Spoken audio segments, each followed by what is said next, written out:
Hello everyone. आप सबको पता है आप काम पे हो, ठीक है। तो देखो, मैं सीधी बात करता हूँ। लेक्चर नंबर 1.1 के अंदर हमने दो टॉपिक डिस्कस किए थे, 1.1 एंड 1.2। लेक्चर नंबर 1.2 के अंदर 1.3, 1.5, 1.4, 1.5, 1.6 डिस्कस किए। 1.3 के अंदर 1.6, 1.7।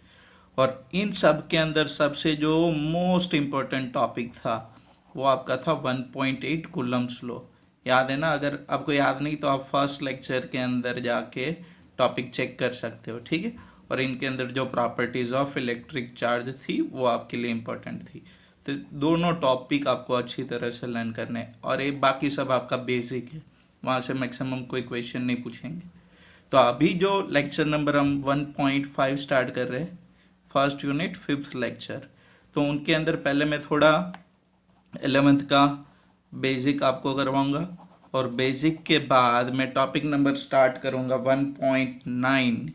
1.9 भी आपका मोस्ट इम्पोर्टेंट टॉपिक होगा, vector form of Coulomb's law. तो ये दोनों में आप ध्यान देना। 11th का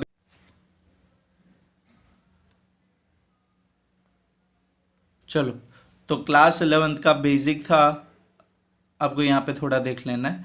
class 11th basic head to tail method, ये याद है कौन से मेथड थी? वेक्टर एडिशन मेथड थी।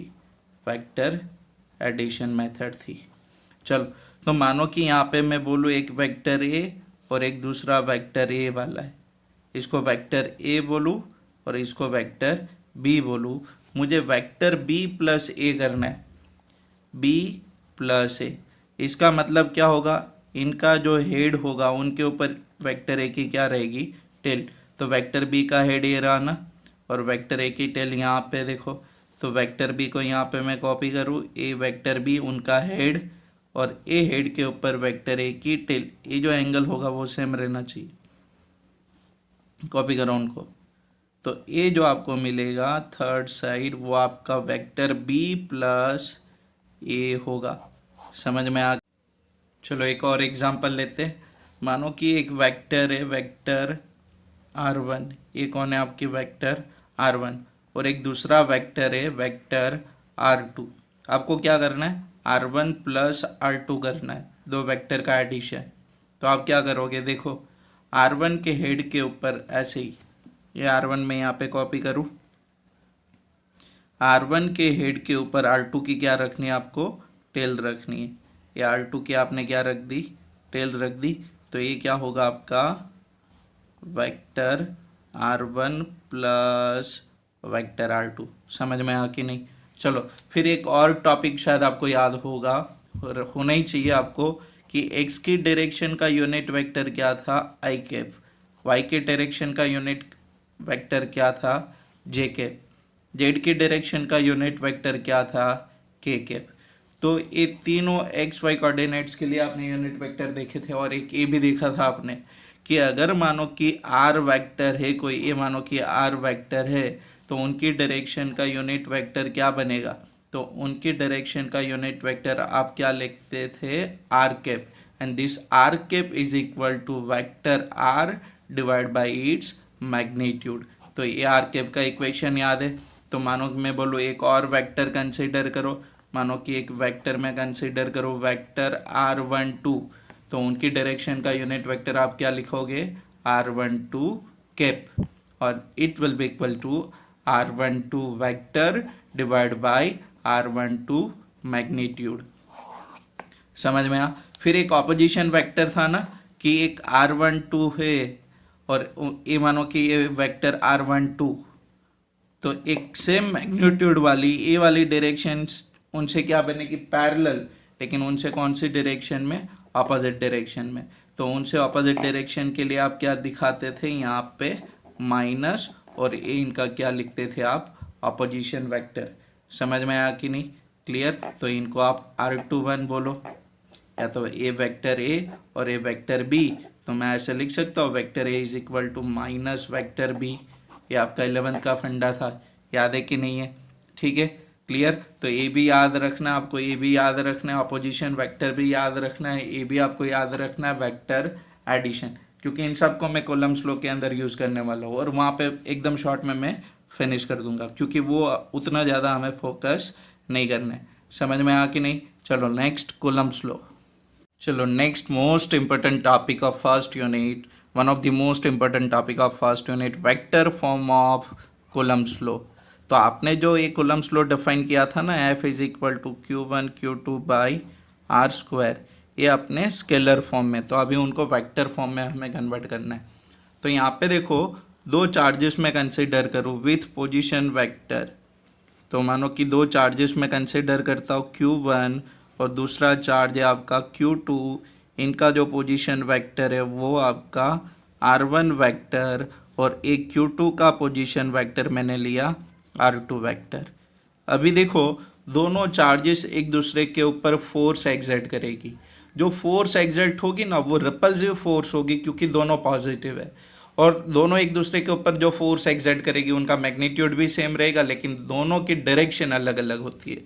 तो अगर मैं बोलूँ force on Q1 by Q2, तो force on Q1 by Q2 उनको रिप्रेजेंट करूँ F12 से, and second force on Q2 by Q1 उनको रिप्रेजेंट करूँ F21 से।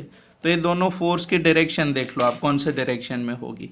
तो F12 Q2 इनके ऊपर फोर्स एक्सर्ट करेगा, तो ये चार्ज दोनों चार्जेस को जो लाइन ज्वाइन करती है वही लाइन पे मूव करता है, और रिपल्सिव फोर्स होगा तो वो ऐसे जा रहा है, यहाँ से वो ऐसे जाएगा। ये कौन सा होगा? फोर्स F12 की डायरेक्शन। ये क्या होगी? फोर्स F12 की डायरेक्शन। और ये जब Q2 के ऊपर Q1 फोर्स एक्सर्ट करेगा तो Q2 ऐसे जाएगा दूर।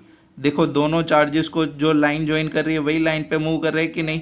ठीक है, तो ये होगी फोर्स F21 की डायरेक्शन। समझ में आ कि नहीं? चलो, तो ये दोनों का मैग्नीट्यूड सेम होगा लेकिन डायरेक्शन अलग होगी। तो पहले हमें इनके लिए बात करनी है force on Q1 by Q2। तो force on Q1 by Q2 F12, पहले मैं स्केलर फॉर्म लिखता हूँ, देखो यहाँ पे K Q1 Q2 divide by distance square. अब देखो डिस्टेंस क्या होगा, तो अगर मैं एक वेक्टर कंसिडर करूँ, एक वेक्टर जो ये वाली डायरेक्शन में हो यहाँ से, तो ये देखो वेक्टर बनेगी आपकी एक वेक्टर जो Q2 से कौन सी ओर है? Q1 की ओर। तो वेक्टर एक मैंने ड्रॉ किया, vector leading from Q2 to Q1, और वो वेक्टर को नाम दिया मैंने वेक्टर R12। तो ये वेक्टर क्या बन गया आपका? Vector R12। तो R12 कौन है? Vector leading from Q2 to Q1। समझ में आ कि नहीं? तो ये वेक्टर है ना, तो उनका मैग्नीट्यूड क्या होगा? वेक्टर हटा दो तो R12 स्क्वायर। तो ये कौन सा फॉर्म है आपका? स्केलर फॉर्म है। ये कौन सी फॉर्म है? स्केलर फॉर्म है। चलो वेक्टर फॉर्म में लेके जाते हैं इनको। तो यहाँ पे देखो ये R12 वेक्टर क्या है? तो ये R12 का टेल, ये R2 का हेड। तो मैं सिंपल बोलूँ R2 के हेड के ऊपर R12 की टेल है कि नहीं? ठीक है, तो यहाँ पे देखो R2 प्लस R12, और ये वेक्टर एडिशन में देखा था थर्ड साइड आपकी क्या बनती है? रिजल्टेंट बनती है। तो मैं ऐसे लिख सकता हूँ R12 is equal to R1 minus R2। हाँ या ना? यस और नो? ठीक है ना, वेक्टर एडिशन में मैंने आपको रिवाइज करवा दिया, अगर 11th में ध्यान नहीं दिया तो आगे का पोर्शन जरा चेक कर लो। क्लियर? फिर इनकी डायरेक्शन है ना ये, तो उनकी डायरेक्शन का कोई यूनिट वेक्टर होगा R12 के। तो ये क्या होगा? Unit vector in the direction of vector R12। और ये R12 किसके बराबर होगा यूनिट वेक्टर? तो यूनिट वेक्टर के लिए मैंने बोला था vector divide bye its magnitude. Mode में दिखाओ या तो बिना वेक्टर के ऐसे दिखा दो। चलो, तो ये फोर्स F12 वेक्टर फॉर्म में जाएगा। अभी ये force F12 vector form K Q1 Q2 divide by R12 square. आप वैसे ही करो या तो वेक्टर लगा के मोड कर दो, तो भी सही है। और ये कौन सी डायरेक्शन में, ए वाली डायरेक्शन में। अगर कोई फोर्स, मानो कि फोर्स को मुझे वेक्टर फॉर्म में लिखना है कि कोई फोर्स 10 न्यूटन एग्जर्ट हो रहा है in the direction of x axis, तो 10 आई कैप न्यूटन में ऐसे दिखाता हूँ ना, आई कैप फोर्स दिखा देता है, फोर्स की डायरेक्शन दिखाता है। तो यहाँ पे ये डायरेक्शन में फोर्स है ना, तो उनकी डायरेक्शन का यूनिट वेक्टर कौन है, r12 कैप। तो यहाँ पे क्या लिखूँ मैं, r12 कैप। तो ये क्या बन गया आपका वेक्टर फॉर्म।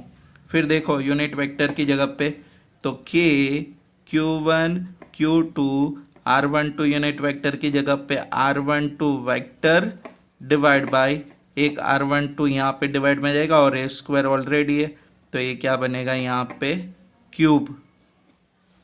तो ये भी आपका वेक्टर फॉर्म है। ठीक है, एक और रिप्लेसमेंट करते कि ए r12 की जगह पे यहाँ से रिप्लेसमेंट करें, तो force on 1/2 k q1 q2 r12 की जगह पे r1 vector minus r2 vector divide by r12 cube. इनको बोलो इक्वेशन नंबर 1। तो ये हमने क्या निकाला, फोर्स, देखो कट हुआ, r12 यहाँ से r1 माइनस r2, तो r12 की जगह पे r1 माइनस r2। ये क्या हुआ आपका, force on charge q1 by q2। तो अभी मुझे क्या, कौन सा फोर्स के लिए सेम मुझे इक्वेशन करनी है, force on q2 bye q1 के लिए। ठीक है, चलो वेट करो 1 मिनट, मैं पेज बदल दूँ। चलो second, force on q2 bye q1, तो उनको मैं F21 लिखूँ डायरेक्ट वेक्टर फॉर्म में, k q1 q2 divide by distance square. अब देखो ये फोर्स की डायरेक्शन ए वाले डायरेक्शन में होगी ना, F21 की डायरेक्शन ए वाले डायरेक्शन में। तो जैसे आपने पहले वाले केस के अंदर क्या किया था, यहाँ से एक वेक्टर ऐसे लिया था ना, तो इनके लिए हम क्या करेंगे, यहाँ से वेक्टर देखो a vector leading from q1 to q2, तो वो क्या बनेगा, एक vector leading from q1 to q2, तो r21 वेक्टर, उनको यहाँ पे मैं मेंशन कर देता हूँ। देखो vector leading from q1 to q2। अब देखो r1 का हेड, उसके ऊपर वेक्टर r21 की कौन है, टेल, मतलब ये दोनों का एडिशन हुआ और ये थर्ड साइड के बराबर होगा कि नहीं। ठीक है, तो r1 plus r21 is equal to r2 में लिख सकता हूँ। तो r21 किसके बराबर होगा आपका, तो r21 हमारा किसके बराबर होगा, r2 माइनस r1 के बराबर। फिर देखो इनकी डायरेक्शन का कोई यूनिट वेक्टर, तो वो यूनिट वेक्टर कौन होगा, r21 कैप, तो वो क्या होगा, r21 vector divide bye its magnitude. देखो पहले वाला जो वेक्टर था वो ऐसे था, ए वाली डायरेक्शन में था कि नहीं, और वो क्या था r12। तो अगर कोई मुझे बोले कि ये दोनों का रिलेशन निकालो, तो ये दोनों ऑपोजिशन वेक्टर है, r12 का मैग्नीट्यूड और r21 का मैग्नीट्यूड क्या होगा, सेम, लेकिन उनकी डायरेक्शन क्या है, एक दूसरे से अपोजिट। तो मैं ऐसे लिख सकता हूँ उन दोनों को कि r12 vector is equal to minus opposition के लिए r21 वेक्टर। ये भी याद रखना, ठीक है, इनको यूज़ करेंगे। तो यहाँ पे देख लो फोर्स F21 की डायरेक्शन क्या होगी, ये वाले यूनिट वेक्टर की डायरेक्शन में होगी। समझ में आ कि नहीं, तो r21 यूनिट वेक्टर और ये डिस्टेंस कितना होगा, r21 अगर वेक्टर किया तो यहाँ पे मोड कर दूँ स्क्वायर। फिर देखो यूनिट वेक्टर को रिप्लेस करो, k q1 q2 divide by r21 square था यहाँ पे, तो ये यूनिट वेक्टर की जगह पे vector divide by magnitude add होगा, तो ए स्क्वायर का यहाँ पे क्या बन जाएगा, क्यूब, क्योंकि इनकी जगह पे कौन रिप्लेस करोगे, r21 vector divide bye it's magnitude. तो ये आपका बन जाएगा ना वहाँ पे क्यूब, और ये R21 वेक्टर। फिर यहाँ पे देखो क्या होगा कि Q1 Q2 R21 क्यूब, और ये R21 की जगह पे R2 माइनस R1 8 होगा। चलो, तो ये क्या बन गया, फोर्स ऑन 2/1। फिर से मैं इक्वेशन लिख दूँ कि Q1 Q2 R21 क्यूब, और यहाँ पे कौन है, R2 माइनस R1। पहली वाली जो अपनी इक्वेशन थी ये रही, equation number 1, F12 force on 1/2। यहाँ पे क्या है, R1 माइनस R2, और यहाँ पे क्या है, R2 माइनस R1 है कि नहीं। चलो, तो इनसे माइनस में निकालूँ तो देखो क्या होगा, माइनस KQ1 Q2, ये R2 माइनस R1 था, उनकी जगह पे बन जाएगा R1 minus R2 divide by, यहाँ पे R21 क्यूब है, और फर्स्ट इक्वेशन में R12 का क्यूब था, लेकिन अभी हमने बोला कि ये दोनों जो डिस्टेंस है वो सेम है। R12 लिखो या तो R21 लिखो, दोनों मैग्नीट्यूड है, तो वो दोनों मैग्नीट्यूड क्या होगी, सेम। तो R21 की जगह पे मैं यहाँ पे ऐसे लिख दूँ R12 क्यूब। अगर आपको नहीं लिखना तो आप R21 लिखो, लेकिन याद रखना R21 वेक्टर उनका मैग्नीट्यूड किसके बराबर होगा, R12 वेक्टर के मैग्नीट्यूड के बराबर। तो ये देखो ये कौन है, तो फोर्स ऑन 1/2 है कि नहीं, KQ1 Q2 R1 minus R2 divide by R12 cube, KQ1 minus Q2 R1 minus R2 R12 cube. तो ये बन गया F12। तो ये क्या मिला आपको, F21 is equal to minus F12। It means कि आपकी जो फोर्स ऑन 2/1 है, इनको मैं ऐसे भी लिख सकता हूँ, F12 is equal to minus F21। ये भी सही है, ठीक है। मतलब कि ये दोनों जो फोर्स एग्जर्ट होगी F12 एंड F21, वो दोनों इक्वल मैग्नीट्यूड में होगी एंड अपोजिट डायरेक्शन में होगी। तो ये आपका है vector form of Coulomb's law, ठीक है। जब भी एग्जाम में पूछे तो आपके पास नोट्स है, एक मिनट, तो नोट्स के अंदर से ही आपको लिखना है, ठीक है। मैं आपको एक्सप्लेन कर देता हूँ, वहाँ पे भी रुको एक मिनट। देखो ये आपको वेक्टर फॉर्म दिया है ना कूलम्ब्स लॉ का, ठीक है। तो यहाँ पे सारा वेक्टर एडिशन सब मैंने यहाँ पे एक साथ दिखा दिया, फिर उनका फॉर्म, ठीक है, क्लियर। आप यहाँ से भी कर सकते हो ना direct, R12 vector is equal to minus R21 vector, तो ये नहीं लिखोगे तो भी चलेगा। तो सेकंड स्टेप में भी वहीं पे रुक जाओ और यहाँ पे दोनों को ऑपोजिट दिखा दो, आपकी मर्जी, ठीक है, क्लियर। तो ये दोनों फोर्सेस आपने क्या प्रूव कर दिए, इक्वल एंड अपोजिट। अब देखो यहाँ पे एक और टॉपिक है, यहीं पे करवा देता हूँ मटेरियल के अंदर ही। तो यहाँ पे Q1 एंड Q2 दो चार्जेस है, ठीक है, दोनों कौन से, पॉजिटिव। तो इनकी फोर्स क्या बनेगी, आपकी रिपल्सिव फोर्स बनेगी, तो ऐसे जाएगी दूर।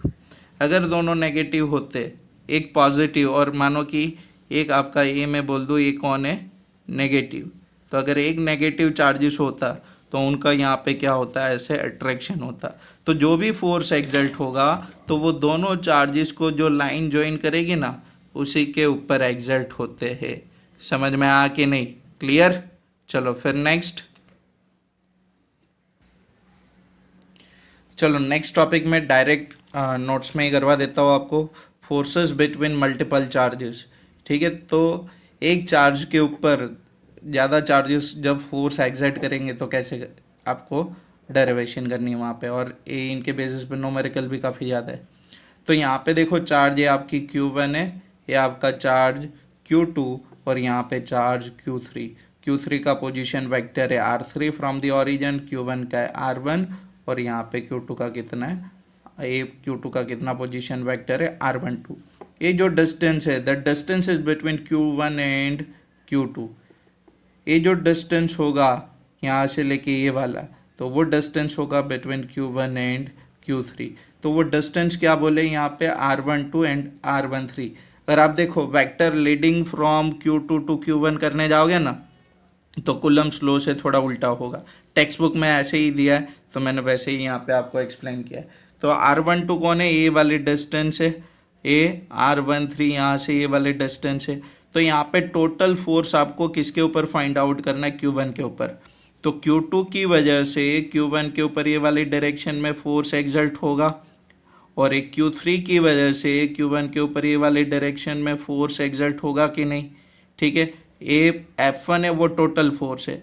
तो आपको याद है ना, आपने क्लास 11th में स्टडी किया था, एक फोर्स यहाँ पे F1 और मानो कि ये सेकेंड फोर्स आपकी F2, तो दोनों का रिजल्टेंट आप निकालते थे, या तो वेक्टर एडिशन करो तो हेड टू टेल, तो वैसे यहाँ पे करोगे तो ये आपका रिजल्टेंट मिलेगा कि नहीं, समझ में आया। तो यहाँ पे वैसे ही ये F1 कौन है, आपकी टोटल फोर्स है, total force exerting on charge Q1। तो टोटल फोर्स क्या होगी, तो force F12 force on charge Q1 by Q2, force F13 और force on Q1 bye Q3, तो ये F1 आपकी टोटल फोर्स होगी। तो ये आपका फोर्सेस बिटवीन मल्टीपल चार्जेस, या तो सुपरपोजिशन प्रिंसिपल, ग्रेविटेशन याद करो वहाँ पे भी ये सेम था, ठीक है। तो total force on any charge due to number of charges at rest is the vector sum of all the force on that charge due to another charges, other charges, ठीक है। तो यहाँ पे देखो, तो force on Q1 due to Q2 and Q3, तो वो आपको बोलना है F12 and F13 respectively, force on 1/2, force on 1/3, ठीक है। और सबके पोजीशन वेक्टर दिए। तो देखो force on Q1 by Q2, F12 के Q1 Q2 divide by R12 square, उनकी डायरेक्शन का कोई यूनिट वेक्टर होगा R12 के, अभी आपने कूलम्ब्स लॉ में स्टडी किया। Force on Q1 by Q3, तो F13 के Q1 Q3 divide by R13 square, R13 unit vector A वाले डायरेक्शन का कोई यूनिट वेक्टर होगा क्योंकि वो वाले डायरेक्शन में फोर्स है। Total force F is equal to F12 plus F13, दोनों को रिप्लेस करो, F12 यहाँ पे और F13 यहाँ पे, और इन दोनों में कॉमन कौन है, Q1 कॉमन है, तो Q1 को मैंने कॉमन कर लिया, तो अंदर क्या रहेगा, Q2 divide by R12 square, R12 unit vector, Q3 divide by R13 square, R13 unit vector, ठीक है। तो ये आपकी टोटल फोर्स एग्जर्ट होगी। अगर बोले कि सर कोई n नंबर ऑफ चार्जेस होगी तो क्या होगा, तो n नंबर ऑफ चार्जेस के लिए यहाँ पे आप टू n तक जाओगे ना, तो if system have n charges Q1 Q2 Qn, then the force on Q1 due to Q2 Q3 Qn charges can be calculated by the factor sum F12 F13 F1n। और ये जो equation है, तो वहाँ पे 2 की जगह पे कोई i कंसिडर करो जो वेरिएबल है, फ्रॉम 1 to n नहीं बोल सकता क्योंकि 1 के ऊपर तो आपका फोर्स एग्जर्ट हो रहा है, तो 2 to n तक, तो क्या बन जाएगी, अलजेब्रिक समेशन बनेगी कि Q1 sigma QI R1I square R1I unit vector. तो ये आपका क्या बनेगा, forces due to n number of charges, समझ में आ, ठीक है। सबसे ज़्यादा इंपॉर्टेंट कौन है, Coulomb's law in vector form, तो थोड़ा ज़्यादा ध्यान आपको वहाँ पे देना है। अगर आपको कोई भी डाउट हो तो आप कमेंट में डाल दीजिए या तो मुझे इनबॉक्स कर दीजिए। Thank you. कल हम अभी जो नेक्स्ट होगा ना अपना जो लेक्चर, उनके अंदर हम न्यूमेरिकल्स सॉल्व करेंगे, ठीक है। चलो बाय।